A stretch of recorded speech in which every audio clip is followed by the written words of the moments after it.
Buenos días, alumnos, continuando con las clases virtuales, en esta oportunidad en el curso de literatura. Vamos a hablar acerca de lo que es el medievalismo. Hay que tener en cuenta primero el contexto, ¿no? Donde estaba pues enfocado este medievalismo europeo, principalmente italiano y español, ¿no? Donde fue pues en estos lugares que se puede decir pegó un poco más que lo demás. Entonces, dice pues este medievalismo comprende el siglo V, que son las invasiones bárbaras y caída de Roma, hasta el siglo XV, que es la caída pues de Constantinopla. En esos primeros siglos pues lo que predomina es el sistema feudal, lo que son castillos, lo que son los señores, los vasallos, ¿no? Aparte de que la iglesia es una institución muy poderosa y a su vez también muy influyente en todos los aspectos de la sociedad, pues. Así surgen las escuelas, o en este caso las lenguas neolatinas, ¿no? O también llamadas romances, y el español, francés y otros más.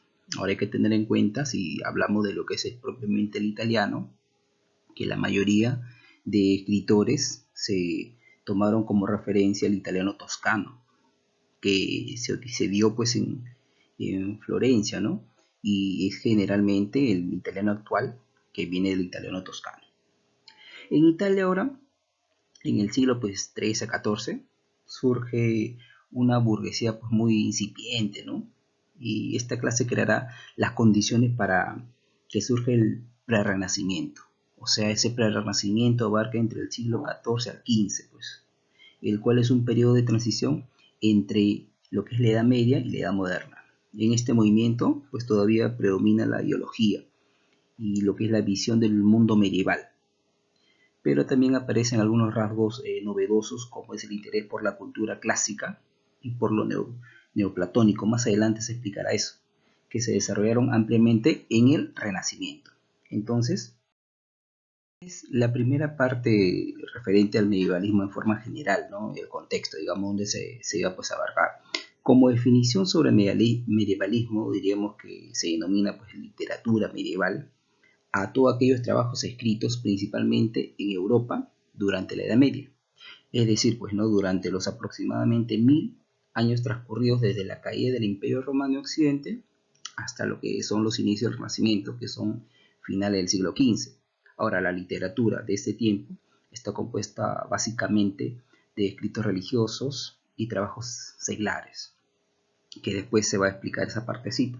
Se trata pues de un periodo en el que el sentimiento religioso está muy arraigado, ¿no? Y la guerra se vive como un hecho casi cotidiano, pues. La religión, a tener en cuenta, ¿no? Que la religión y la guerra desempeñan un papel importantísimo en los modos de esta organización social y a su vez pues contribuyen a configurar uno de los rasgos, ¿sí?, más característicos del pensamiento medieval, la idea de lo que es transitoriedad. Eh, este, esta literatura pues, medieval abarca periodos, lo que pues en este caso son tres, pero en este caso la Alta Media, que es del siglo V al siglo X, desde el punto de vista literario es una época en la que las obras aún se escriben en latín, ¿no? La plena Edad Media, que abarca del siglo XI al siglo XIII. En este tiempo se produce pues el nacimiento de las literaturas en lenguas romances, que ya se dijo cuáles eran principalmente. El castellano, ni qué decir, ¿no? Este es el momento en que florece la épica y surge la poesía de amor cortés. Y por último, la Baja Edad Media, que comprende los siglos XIV y XV. En este periodo de esta Edad Media, la sociedad pues sufre cambios fundamentales. El siglo XV es un momento de transición, se puede decir, ya que se denomina también prerrenacimiento. ¿Y por qué? Porque en este caso hay muchos rasgos comunes con el siglo anterior, ¿no? La literatura pues prerrenacentista propicia la aparición de nuevas formas, como lo que son las novelas caballerescas, el mismo teatro profano, pues, ¿no? Básicamente eso es en esta parte lo que es definición y lo que son también los tres periodos que comprende esta literatura, pues, ¿no?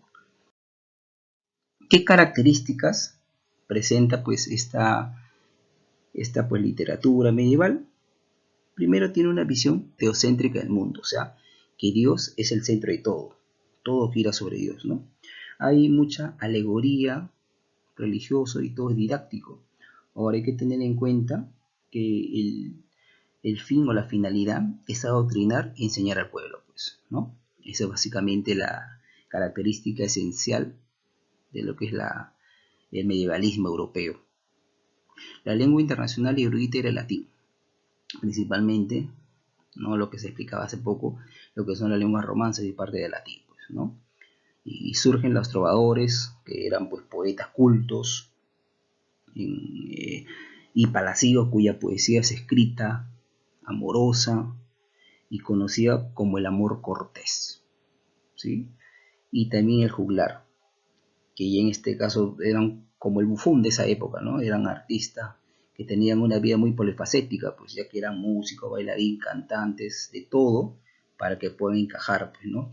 Pero no eran cualquier persona, no eran unos vagos por ahí en la calle, no, que eran personas que obviamente también tenían que tener una noción, una razón apropiada, un conocimiento así apropiado, porque imagínense pues grabarse toda una historia, por ejemplo, no lo que es el mío sí mismo, que ha sido compuesto por un juglar, entonces no es cualquier persona, ¿sí? Y generalmente ellos pues trabajaban a cambio de algo, lo que son moneda, lo que son comida, alojamiento, o sea, lo que le daban en ese momento, ya que era su modo de vida.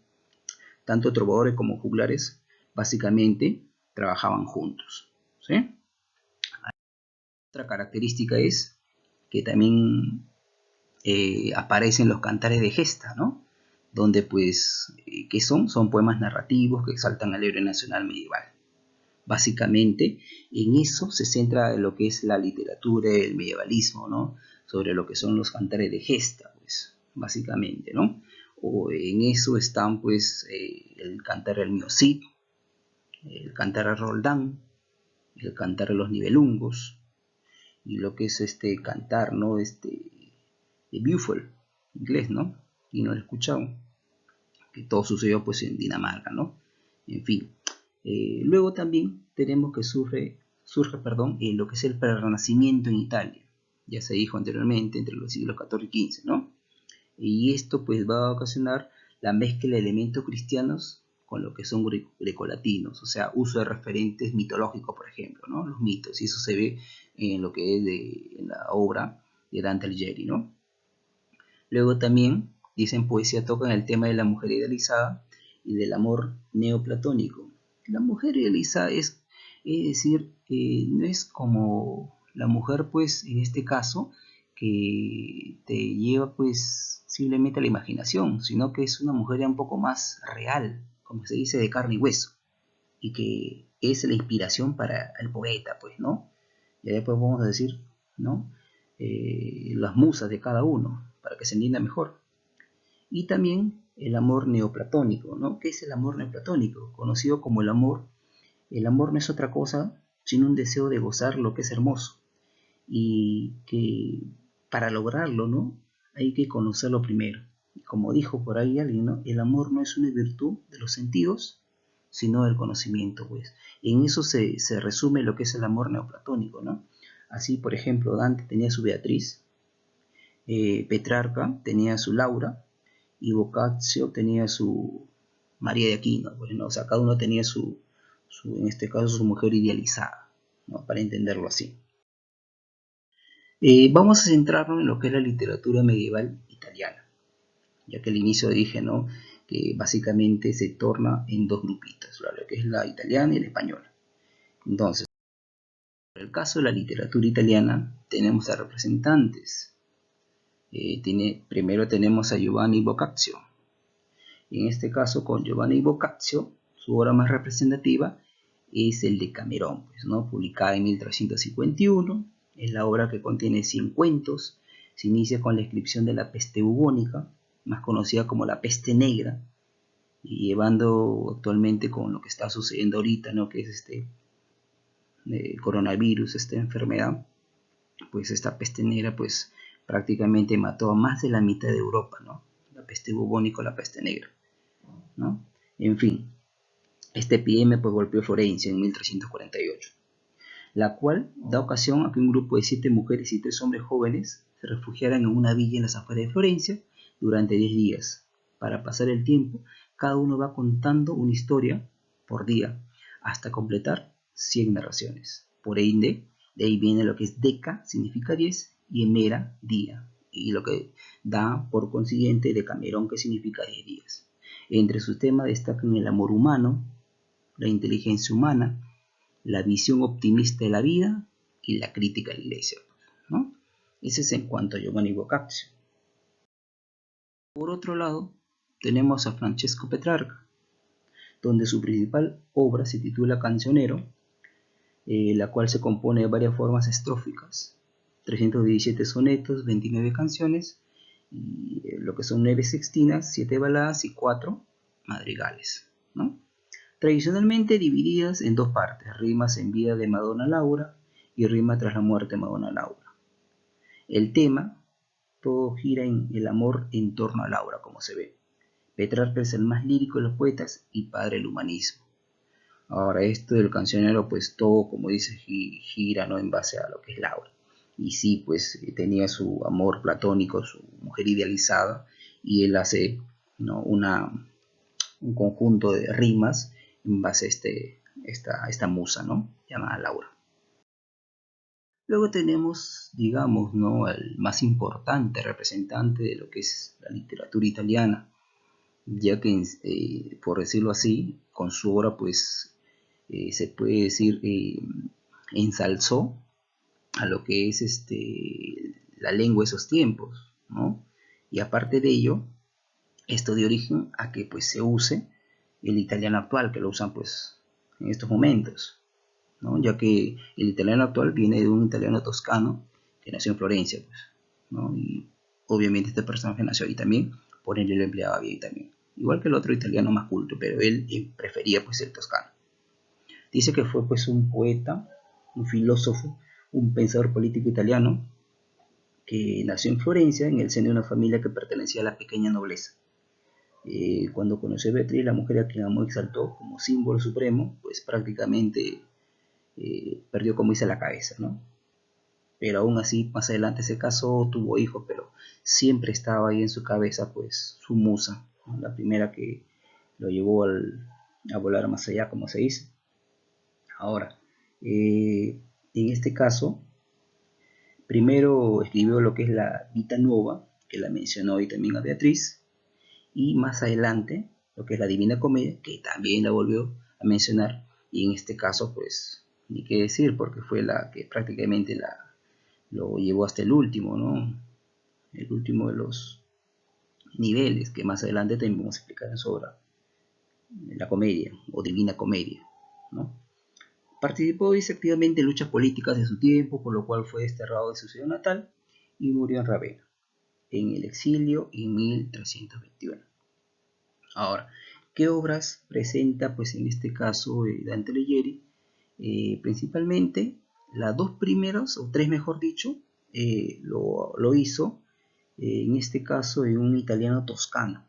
La Vita Nuova, que relata su gran amor por Beatriz, y el Convivio, tratado de tipo filosófico-moral, y lo que es la Divina Comedia. Eso prácticamente lo hizo en un italiano toscano, y un latín literario, lo hizo de Monarquía, que trata del poder del emperador, y de Lingua Vulgari, que defiende y admira el toscano. Pues, o sea, prácticamente en la otra lengua defendía la otra lengua, ¿no? Valga la aclaración. Él también dice que perteneció junto con Cavalcanti y Geniceli a la escuela poética, seguramente has escuchado, el dulce estilo nuevo, donde pues cultiva una visión neoplatónica del amor. Hemos explicado qué es lo neoplatónico, el amor neoplatónico, y pues idealiza a la mujer como una dona angelicata, o sea, como una mujer angelical, lo máximo, ¿no? Era también fue un precursor de lo que es el Renacimiento, ¿no?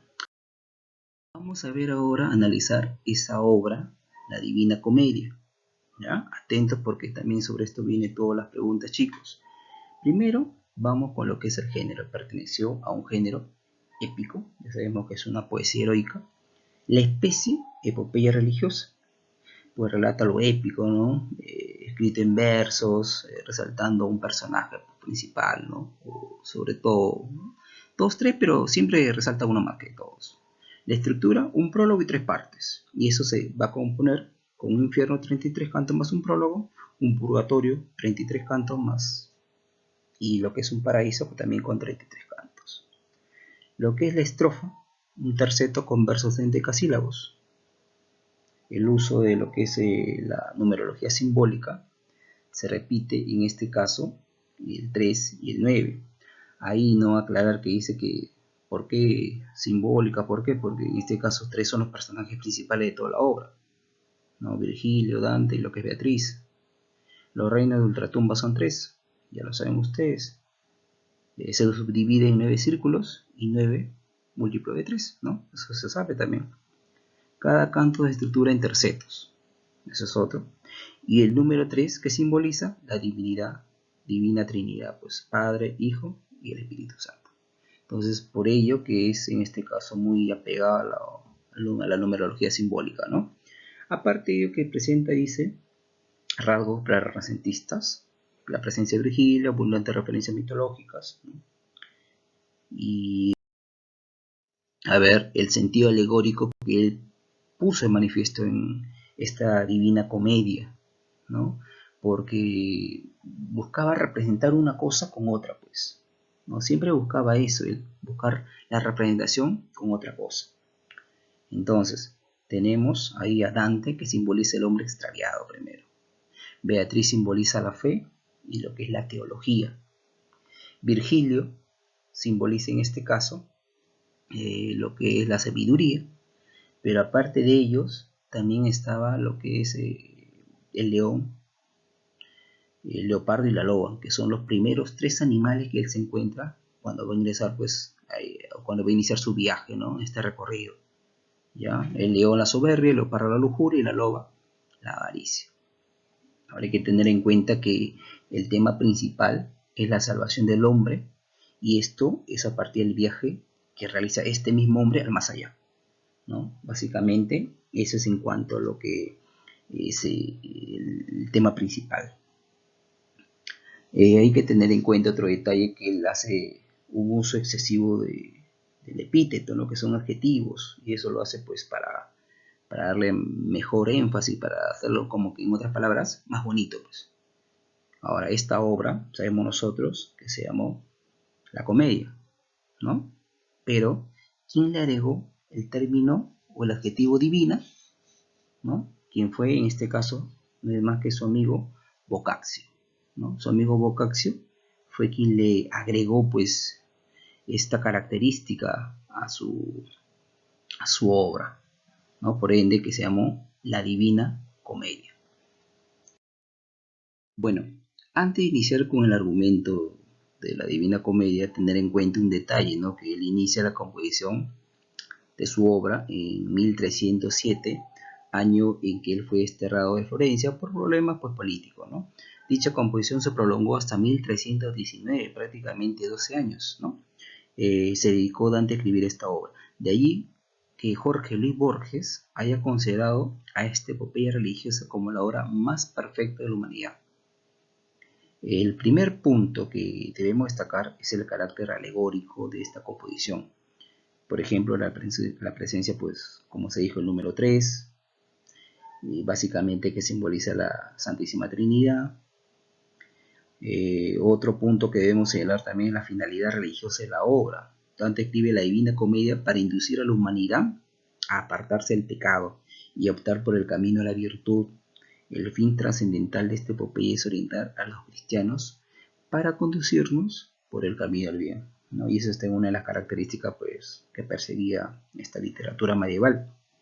Ahora, en la obra Dante finge ser un viaje imaginario que se inicia la noche del Viernes Santo del 8 de abril de 1300, cuando el poeta pues tiene 35 años, como quien dice la mitad de su vida, ¿no? Comenzando su peregrinación por el infierno, el purgatorio y el paraíso.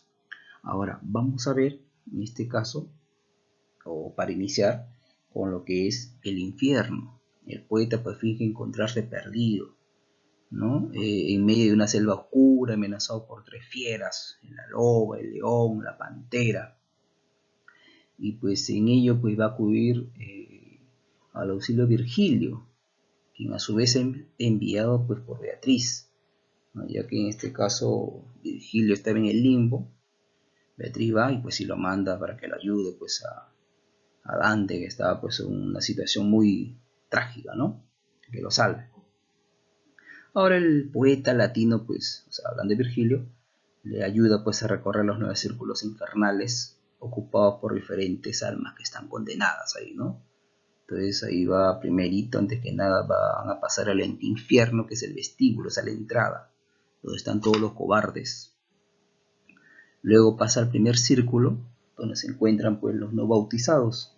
Aquí van a encontrar a Horacio, a Ovidio, a Diógenes, a Anaxágoras, tales entre otros.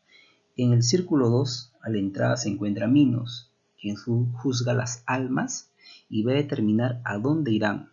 En este recinto están los lujuriosos azotados por terribles vientos. Sufre ahí Helena de Troya, está Paris, Aquiles, Cleopatra, Francesca de Rimini y Paolo Malatesta. Estos últimos pues eran hermanos y prácticamente cometen un incesto, ¿no? Por eso que Dante los ubica ahí también. Luego en el círculo 3 pues están los golosos, ¿no? Los comelones, y ahí están devorados por este ser mitológico, el cancerbero, ¿no? El can cancerbero. En el círculo 4 están los avaros y los pródigos, bordados por Pluto. Cumple su condena, estrellándose uno contra otros, ¿no? Son empujados ahí que se choquen. Círculo 5 sufren los iracundos, sumergidos en un lago de lodo. En el círculo 6 están atravesando el lago de lodo fétido. Se llega a los muros de la ciudad de Dite, en la que se encuentran terribles monstruos, como las erinias, las górgoras y otros. En ese recinto pues son castigados los herejes, cuyo suplicio es sufrir dentro de los sepulcros ardientes. Aquí pues está el Papa Anastasio, ¿no? El círculo 7 están aquellos que cometieron distintos tipos de violencia.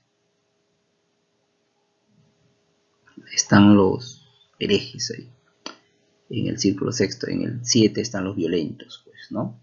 En el círculo 8 pues están los fraudulentos, los estafadores, pues en este caso tras atravesar los ríos infernales y el paso de cascadas llegó a un profundo pozo, ¿no?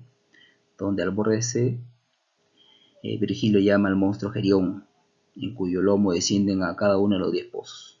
Aquí son castigados estos personajes, llamados que son los fraudulentos estafadores. Luego está el círculo noveno.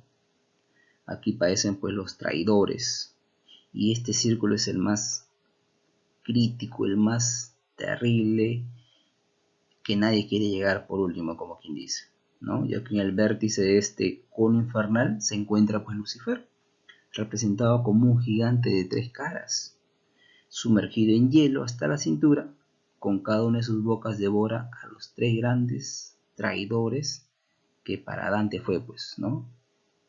Y ni qué decir, que seguramente también uno pensándolo y es así. Uno es Judas Iscariote, Bruto y Casio. Sobre todo donde se deleita más Lucifer es robeyendo la cabeza de Judas Iscariote. No lo deja y sigue y sigue y sigue. ¿Por qué será, no? Luego de ello, vamos a ver lo que es el purgatorio. Y es otro sitio, ya que en este caso estos dos personajes, tanto Dante como Virgilio, han logrado escapar, pues, ¿no?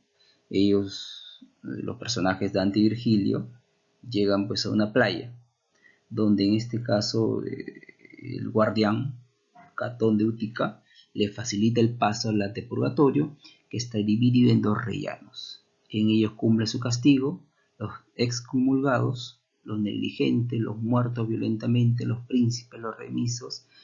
Dante siempre se acompañó de Virgilio, y a partir de allí inicia su recorrido por el purgatorio propiamente dicho, que se divide en 7, pues, ¿no?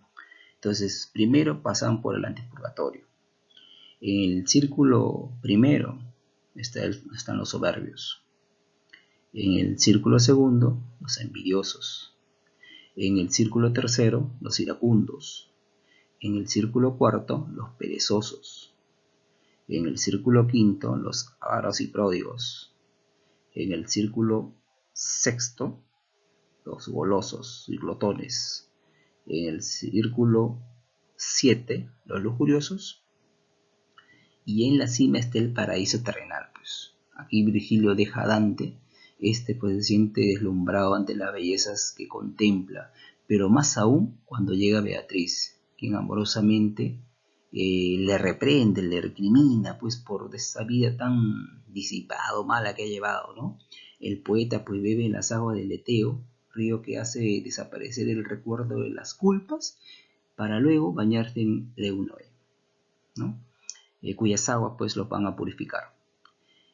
Tras pasar ello, visten de blanco y emprenden un camino hacia el paraíso con su nuevo guía, o en este caso con su nueva guía, que más no quiere, no, que es Beatriz. Ya en el paraíso, el poeta se va a dirigir al Apolo para que lo inspire en la descripción y exaltación de las cosas vistas e inicia el recorrido elevando su pesado cuerpo sobre las esferas del aire, siempre al lado de Beatriz, pues, ¿no? Entonces Dante junto a Beatriz van a visitar estos 9 planetas o cielos en los cuales habitan los ángeles de Dios, quienes pues gozan de mucha paz que el Creador les ha otorgado, pues, ¿no? Entonces vamos a empezar primero con lo que es el cielo 1, que es la luna, quienes quebrantaron sus votos religiosos de castidad, ¿no? Ahí están ellos. En el cielo 2, que es Mercurio, es el lugar de descanso de los espíritus activos. En el cielo 3, que es Venus, moran todos los espíritus amantes, un amor espiritual. En el cielo 4, que es el Sol, moran todos los teólogos. En el cielo 5, que es Marte, los mártires. Por la fe gozan aquí del favor de Dios. En el cielo 6, Júpiter. Aquí se encuentran los espíritus justos, quienes gobernaron los pueblos siempre con buena o con mucha rectitud. En el cielo 7 está Saturno, están los espíritus contemplativos dedicados a la meditación. En el cielo 8, el cielo estelar o esfera de estrellas, es el mayor de todos y parece pues contener a todo lo demás.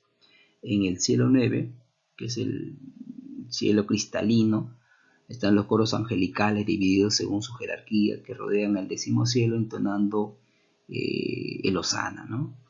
Y el cielo 10, o el Empirio, que viene a ser casi lo mismo, están los espíritus bienaventurados sentados pues en gradas que semejan parecen los pétalos de una rosa, ¿no? Donde pues siempre están rodeando a Dios.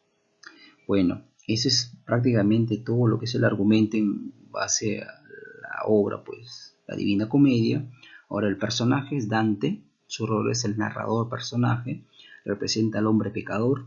Virgilio es el poeta romano, exaltado, su primer guía, que va a representar la sabiduría humana, la razón. Beatriz, la mujer idealizada, su musa, que es su segunda guía, y que va a representar la fe, la revelación, la religión, y las fieras, ¿no? El león, que representa la soberbia, la pantera va a representar en este caso la lujuria, y la loba la codicia, ¿no?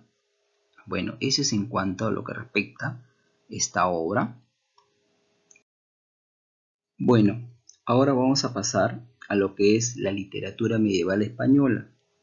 Y pues primero vamos a dividir esta literatura medieval española en dos manifestaciones literarias, ¿no? Lo que es primero la literatura popular y la literatura religiosa. En la primera, que es la literatura popular, está pues los mestres de juglaría. Ahí pues está pues digamos lo que busca es la parte oral, pues todo se transmitía a través de canciones, no se escribía nada, era popular, era anónima, así como el mío sí, por decirlo, los temas nacionales y heroicos, rima sonante y lo que es una métrica irregular, pues. Mientras que en la literatura religiosa, pues lo ponía en práctica el mestre de clerecía, el primero es el mestre de juglaría. En este caso, el mestre de clerecía tenía en cuenta primero que toda composición tenía que ser escrita, tiene que ser más culta, los temas obviamente religiosos, ni qué decir, su rima pues tiene que ser consonante, ¿no? Todo tiene que terminar en versado, o sea, rimado, ¿no? Y lo que es el uso del verso alejandrino y la cuadernavía. Eso prácticamente son características que van a dividir a ambas manifestaciones, la literatura popular y la literatura religiosa. Ahora vamos a ver la evolución de la literatura española, ¿no? Partimos del siglo X, siglo donde ya nuestra lengua o la lengua castellano-española pues está un poco más afianzada, no en su totalidad, pero bueno, está un poco más, digamos, comprensible, más usada, pero no deja de lado todavía el uso de otras lenguas, ¿no?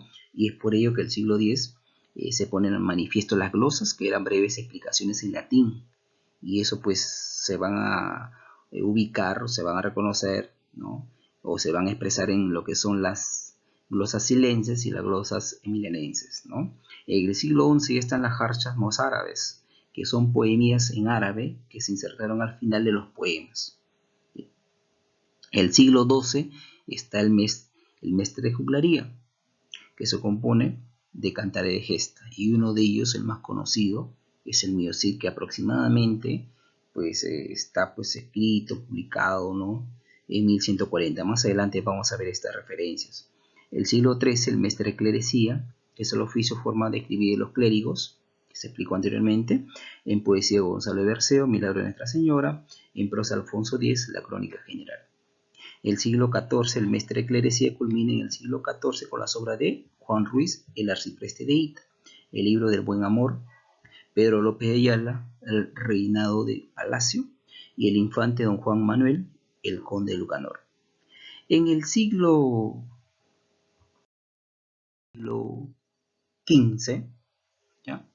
Tenemos la época, pues es una época de transición durante el Renacimiento, ¿no? Y pues tenemos a representantes como son Jorge Manrique, Coplas a la muerte de mi padre, Íñigo López de Mendoza, el marqués de Santillana, ¿no? Que escribió de Serranillas, Ferran de Riojas, la recontra conocida La Celestina, y en este caso Helio Nebrija, con la también conocida Primera Gramática de la Lengua Castellana. Y pues en este caso fue en 1492, año, ¿no? Que obviamente va en conjunto con lo que es el descubrimiento de América, ¿no? Y a su vez con esta obra, pues la primera gramática de la lengua castellana es la obra, digamos, el libro, ¿no? Donde va pues a afianzarse mucho más el castellano, ya que figura pues palabras que en sí deben de emplearse correctamente, ¿no? O sea, cómo en sí se deben emplear. Ahora vamos a analizar lo que es el Mío Cid, ¿no? Primero, pertenece al género épico, ya sabemos que es una poesía heroica, ¿no? La especie es el cantar de gesta, y el cantar de gesta es una composición poética que narra pues, las hazañas históricas de manera oral, ¿no? Pues obviamente lo va a hacer un juglar, ¿no? El autor es anónimo, ¿ya? Ahora, sobre esa situación, ¿no? Ya que el autor es anónimo, algunas tesis, ¿no? Algunas versiones sostienen que no se trataría pues de un autor único, dicen, ¿no? Y al parecer uno de ellos sería un juglar de Medinaceli. ¿Y dónde queda Medinaceli? Pues Medinaceli queda primero que en España, y pues queda dentro del reino de Castilla, pues, ¿no? Otro en este caso es que dice Perabat es quien va a firmar este manuscrito. Él no lo escribió, él solo lo firma. ¿Ya? Y eso pues fue en el año 1307, aproximadamente, ¿no? Tomás Antonio Sánchez encontró incompleto dicho manuscrito, y para resarcirlo, para completar, se puede decir, utilizó la crónica de los 20 reyes de Castilla, con lo cual pudo publicar la obra pues, por primera vez en 1779. ¿Sí? Eso es por un poco para aclarar sobre el autor del Mío Cid, ¿no? La métrica, en este caso 3.370 versos irregulares, la mayor cantidad de ellos tienen entre 14 y 16 sílabas métricas, y la rima pues es asonante. Otro rasgo se basa en hechos reales que protagoniza pues el caballero hispano Rodrigo Díaz de Vivar. Ahora hay que tener en cuenta que los juglares en cierta forma no eran copiones, pero sí copiaban situaciones que pasaban o en ocasiones lo inventaban, ¿no? Dándoles esa parte alegórica, ¿no? Pero en este caso hay una evidencia y dice que ha sido basada en la historia de Rodrigo Díaz de Vivar, ¿no? Un personaje pues importante en ese periodo. Usa el epíteto para realzar la figura del protagonista, ¿no? O sea, uso adjetivos ahí. Ahora, el tema es la pérdida y la recuperación del honor del Cid. Vamos ahora a ver el argumento. Primero está el primer cantar, mejor dicho, nos habla del destierro. El Cid primero es desterrado por el rey Alfonso VI.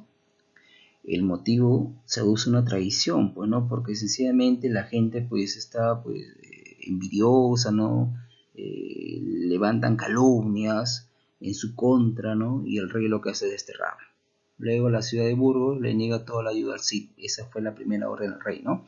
Martín Antolínez consigue dinero para el Cid de los judíos Raquel y Vivas.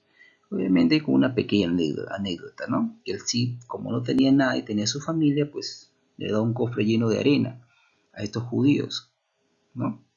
Que le dice, pues guárdamelo cuando venga, pues yo te voy a pedir, pero te dejo en garantía, ¿no? Mira, es puro oro, mira cuánto pesa. Ya toma, le dicen los judíos, y por eso con esa plata que le deja a su familia, logra sobrevivir su familia y él, claro. Él sí deja a su familia en el monasterio de Cerdeña, luego conquista el castillo de Alcócer y envía el primer obsequio al rey. Pues él no hacía más que querer otra vez tomar, como se dice, pues tener a buena voluntad al rey, ¿no? O sea, quería que el rey otra vez confiara en él, y para ello pues se basaba de muchas cosas, ¿no? Y cada conquista que hacía pues le daba un premio, en este caso pues monedas de oro, caballos, etcétera, ¿no? Reinos. Ahora, conquista el castillo de Alcócer y envía el primer obsequio al rey, se dijo, ¿no? Se enfrenta al conde de Barcelona, Ramón de Berenguer, de quien obtiene la espada colada, ¿no? El segundo a cantar la boda de las hijas del Cid. Luego de varios años de asedio sobre la ciudad de Valencia, la conquista y funda allí un obispado. El Cid le envía el segundo obsequio al rey, el reencuentro del Cid con su familia. Y el rey le da la buena fe para que él pueda pues ir y pueda conversar con su familia, estar un rato con su familia, más no todavía tenía que estar ahí el reino, solamente le da eso. ¿Por qué? Porque ya lo estaba llenando pues de obsequios, si se dan cuenta, estaba constantemente dándole muchos presentes, como lo digo, este reino le ha dado, ¿no? Para que otra vez pueda recobrar su confianza. El enfrentamiento contra el rey moro, Yusuf envió el tercer obsequio al rey. El rey, de tantos obsequios, dice, bueno, ya está bien, voy a acordar un encuentro con el Cid, pues, ¿no? Y para ver en qué, cómo estamos. Y ahí, pues, el rey, perdona al Cid, ahora el rey Tajo. Se celebran las bodas de las hijas del Cid con los infantes de Carrión. Ya en el tercer cantar, trata sobre la afrenta de Corpes. Los infantes ponen de manifiesto su cobardía frente a un león. Pero ya para eso, ya el Cid le había otorgado, pues, no, de buena fe las espadas, pues, ¿no? Que él había conquistado, una de ellas la tizona, pues. Luego el Cid vence al rey Bucar, obtiene la espada tizona. Los infantes desean vengarse del rey, por ello planean afrentar a sus hijas. Al recibir a sus hijas malheridas, el Cid solicita al rey la convocatoria de las cortes. Se reúnen en la corte de Toledo. Los infantes devuelven las espadas al Cid. La colada y tizona eran las espadas que él le había dado a estos chicos, pero esto le pagaron mal y tenían que devolver ese presente que les hizo. Los hombres del Cid vencen en duelo al infante de Carrión. Obviamente decía, yo no me ensucio la mano, ellos son mis representantes, ¿no? Llegan unos mensajeros y solicitan la mano de las hijas del Cid de parte de los infantes de Navarra y Aragón. Obviamente se van a casar. Se anuncia la segunda boda de las hijas y la muerte del Cid en Valencia en el año 1029, pero feliz porque sabía que sus hijas iban a estar en buenas manos y su familia había recobrado la honra igual que él, había pues recibido el perdón del rey y todo era muy feliz. Muy bien, jóvenes, espero se haya entendido el tema de hoy, amplio, ¿no? Como todos los temas, Y bueno, vamos a resolver unas cuantas preguntas en base a lo que se ha trabajado. La primera pregunta nos dice, ¿el poema castellano más antiguo cuál fue? Vamos a ver cuál fue el poema castellano más antiguo. Castellano, aclarando, el poema castellano más antiguo, ¿sí? Entonces, la primera alternativa dice la canción de Rolando. La canción de Rolando primero está escrita pues en francés. Ya al toque ya descartamos porque no pide poema castellano, ¿no? Y aparte que fue publicado más o menos por el siglo XI. Entonces descartamos. La alternativa B dice Roncesvalles, ¿no? Es el cantar de Roncesvalles, compuesto en el año más o menos 1225, 1250, por ahí. Sí, en castellano, pero mira cuándo, pues, ¿no? Entonces, no es. El poema del mío Cid, ¿no? Entonces ahí es un poco la fecha, ustedes saben, pero un aproximado sería pues 1114, 1200 el lapso, pero obviamente en castellano es el más antiguo, ¿no? Y el cantar de los cantares, que obviamente es escrito en hebreo, ¿no? Que también fue en el siglo VI, pero nos pide en castellano, así que no es. Así que la respuesta sería pues el poema del Miocid. La pregunta 2 nos dice, cuando el Cid fue desterrado, quedaba. O sea, ¿cómo quedaba? ¿Qué quedaba? La A dice, vasallo del rey. No, ¿cómo va a ser vasallo del rey? ¿Cómo va a depender del rey? Nada. Prácticamente lo votó, lo desterró. No es. La alternativa B nos dice, no creía en el rey. El Cid, por más que el rey le pagó como le pagó, se lo trató como lo trató, él siempre su fidelidad ante el rey. Así que no es. Totalmente pobre.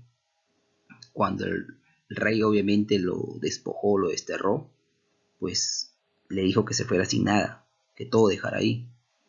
Entonces sí estaba muy pobre, ¿no? Todos los citados, no, no es todos los citados. Por ende, la respuesta correcta es que él quedó totalmente pobre. La siguiente pregunta nos dice, la siguiente estrofa, cuán presto se va el placer, como después de acordado, da color como a nuestro parecer, cualquier tiempo fue mejor, ¿a quién pertenece? ¿No? Ahí tenemos en este caso, dice primero, Íñigo López de Mendoza. Ahora, Íñigo López de Mendoza es el marqués de Santillana, pues, que escribió antología poética y muestra pues una serie de poesías religiosas, políticas y morales. Así que en este caso no es, ¿no? Y en este caso esta estrofa pues es una elegía, en este caso seguramente lo has escuchado, coplas a la muerte de su padre, donde pues lamenta la fugacidad de la vida del humano, de las personas, ¿no? Y por ello también su título bien sugestivo. Ahora, en este caso, el primera alternativa no lo es, Íñigo López no es, pues, ¿no? La alternativa B nos dice Jorge Manrique. Jorge Manrique es un poeta español que, pues, pertenecía a la nobleza, pues, castellana, ¿no? Y que sí tenía como virtud esa componer, en este caso, poemas, rimas, enfocados pues, a la vida, ¿no? A lo trágico que es. Y sí, pues, fue autor de lo que es Coplas a la muerte de su padre, ¿no? Garcilaso de la Vega, en este caso sabemos que es un poeta español que pues pertenecía a la nobleza castellana, ¿no? No tampoco es porque generalmente él compuso pues elegías, no otras cosas, no tiene nada que ver. Fray León, nuestro querido Fray Luis de León, español él, poeta muy reconocido al escribir La Perfecta Casada, y bueno, que tampoco lo es, ¿no? Así es que el autor de esta obra no es más que Jorge Manrique. La pregunta 4 dice, en la Divina Comedia, el poeta se encuentra perdido, por ello es guiado al paraíso sucesivamente, o sea, en ese orden, ¿no? Entonces, primero quien guió En este caso, sí fue Virgilio, porque lo envió, perdón, Beatriz, y luego lo lleva, pues, lo guía, mejor dicho, Beatriz. Sí puede ser. Dice que es Dante y Caronte. En este caso, pues, Dante es el autor, él solo nos puede guiar. Y Caronte, pues, es el barquero infernal, el quien lo va a llevar a los dos, a Virgilio y a Dante primero, ¿no? A recorrer. No es Virgilio y Cancerbero. Virgilio sí, pero Cancerbero no, pues Cancerbero es el perro. El perro de tres cabezas que se demora ahí a las albas, se va devorando, no es. Cancerbero y Beatriz tampoco, ¿no? Ya dijimos por qué no es. Muy bien, así que la respuesta es Virgilio y Beatriz, en ese orden, ¿no? Y vamos con la última pregunta que nos dice: ¿quiénes son los juglares en el mundo medieval? Aclarando, ¿quiénes son los juglares en el mundo medieval? Primero, nos dice cantores populares que difundían anónimos, cantores de gesta. Que dice cantores populares, sí, que difundían anónimos, cantores de gesta, sí, pero es un poco muy general ese enunciado, ¿no? Porque sí eran populares, pero no eran cualquier, pues, no eran cualquier cantantes, ¿no? Eran personas, como se dijo en la explicación, en cierta forma cultas, ¿no? ¿Por qué? Porque acordarse de todo un enunciado, de toda una historia, adornarlo al momento de cantarlo, de recitarlo, ¿no? Entonces no lo hacía cualquiera, ¿no? Pero si eran anónimas, si eran cantores de gesta, ¿no? Pero la primera premisa, digamos, no va. Cantores cultos, sí, que estaban al servicio de un rey en una corte. Sí eran cantores cultos, y, y ellos tenían que estar al servicio de alguien. Y qué mejor si era un rey, ya que tenían mucha más, pues, estabilidad económica, ¿no? Muy bien. Creadores religiosos que recitaban salmos en conventos. ¿Quiénes así? Quienes recitaban salmos en conventos eran, pues, los monjes. Ellos recitaban, cantaban todos los salmos. Así que no eran los juglares. Y la de vagabundo que escribía, no, mucho menos, porque un vagabundo, pues, es una persona que de repente no tiene nada de grave cultura, ¿no? Así que no es. Por ende, la respuesta está en la B, que son cantores cultos que estaban al servicio de un rey en una corte. Muy bien, jóvenes, espero se haya entendido el tema de hoy. Espero que conjunto pues hayamos resuelto estas preguntas, ¿no? Y esperando algo positivo, que pase todo esto, ¿no? Y bueno, estudiar nomás, chicos. Por conmigo es todo por hoy. Nos vemos en una próxima oportunidad.